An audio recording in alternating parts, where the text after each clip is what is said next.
Welcome to your extra shot of sunrise. I am Carlos Diaz. That is Kelly Green joining us, talking about the weather today because I went out. I just looked outside. Put my head outside. It's just gray. It's a gray day, and we got some more rain on the way. I am a poet this morning. Did you watch Cheers?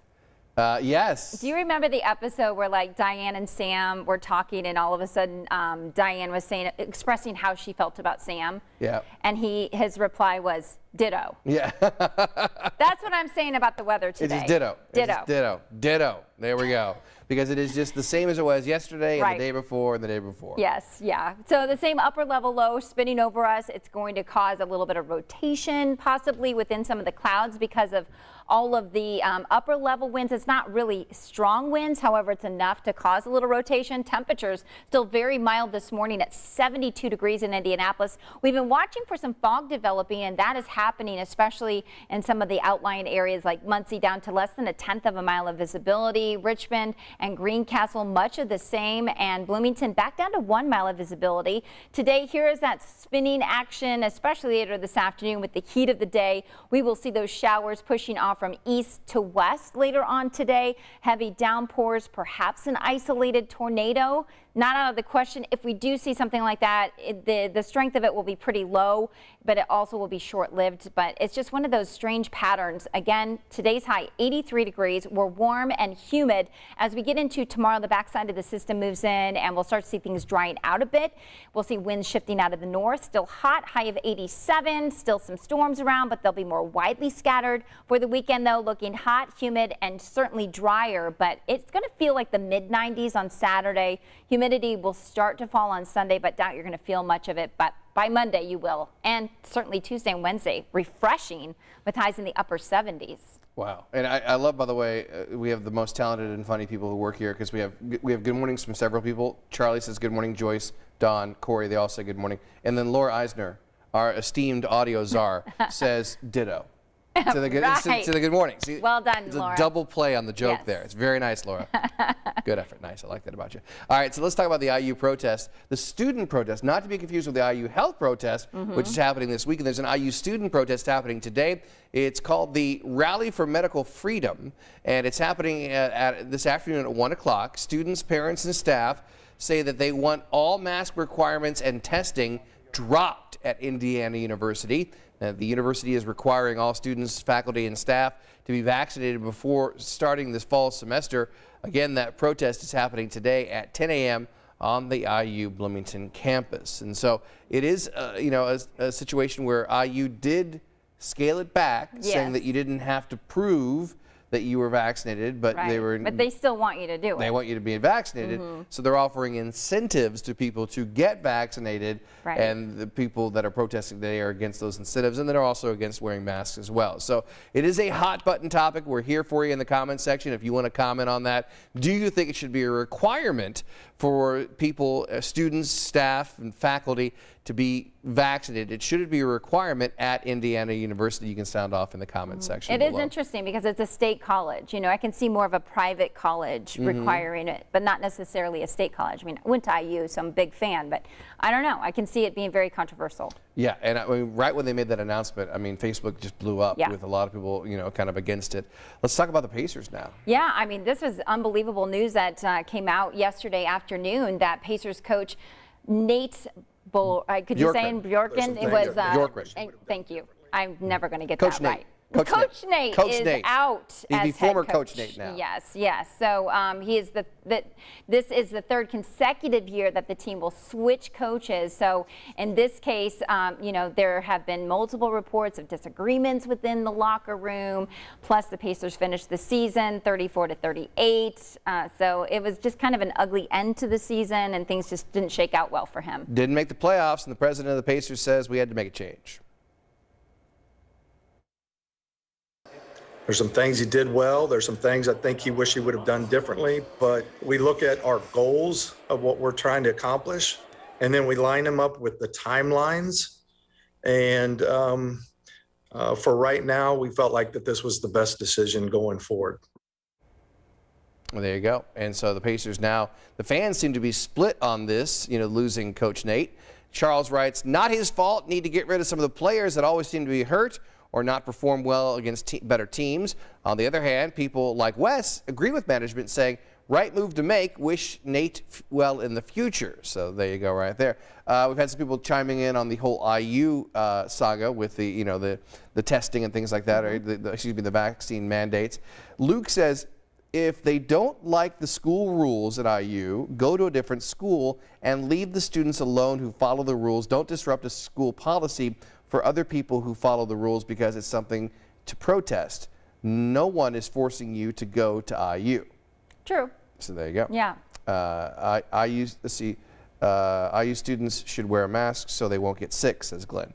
All right, so we got the comment section below. You can sound off in the comment section below what you think about that. Indianapolis Historical Society is an amazing place. Right, yeah, and John Duran was there earlier this morning, and if you've ever been downtown, you've got to check it out.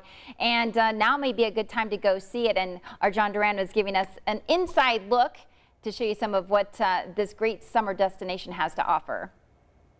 Yeah, we're inside the Indiana Historical Society, where there are a lot of great things to come and see this summer. I'm with President and CEO Jody Blankenship. Jody, also encouraging people to come out with some really great deals. Yeah, thank you for being here. We're trying to get people back into the museum. We are fully open. We're welcoming folks. So this summer we are having a $5 admission deal. So you can come, bring your family. $5 admissions to come on in and enjoy the Historical Society, and there are some wonderful things to see that you probably haven't seen if you haven't been around lately.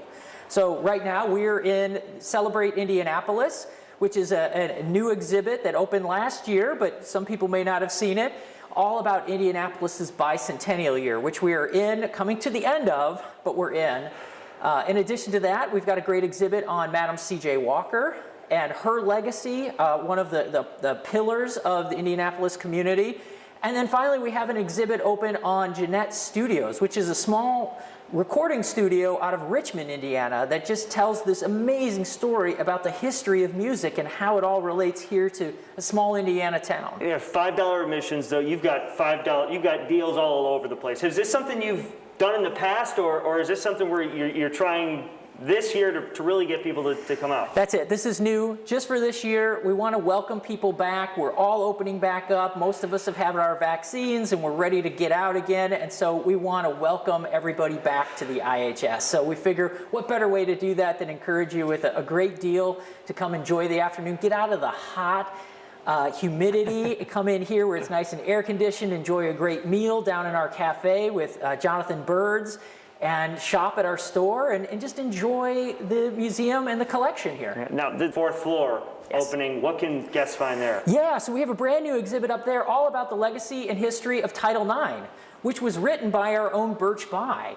And so it's a great exhibition that goes through the history of how we have tried to overcome discrimination against women. And it even brings it up to modern times. So this is a bill that has changed and evolved over time. It's still changing. And so we document the history of that bill, another Indiana original that had national implications. All right, $5 to come out. Anybody throughout the entire summer, a great deal, lots of good stuff to see, guys.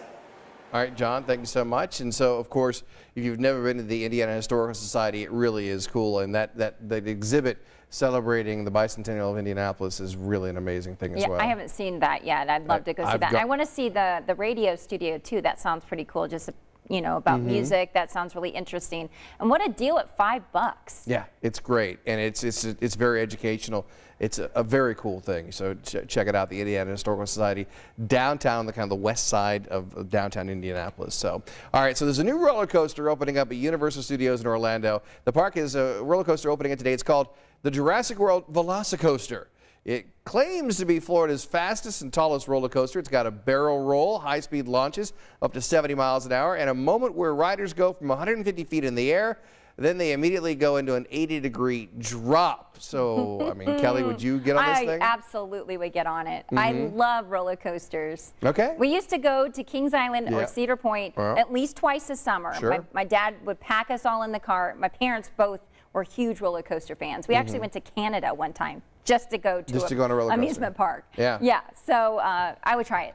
But you? I'm just, like I said, the wimp factor in my old age is it's overtaking me. It's just that I've become a wimp. That's all right. But yeah. It's hard on your body. I feel like it's not really good for your spine and your neck because you're like getting whipped around. I would try it. Because I have a feeling my kids are going to want to do that Yeah. like when they get older. So I got to get back into the flow of that. Hey, In the Heights is now streaming. This is really cool.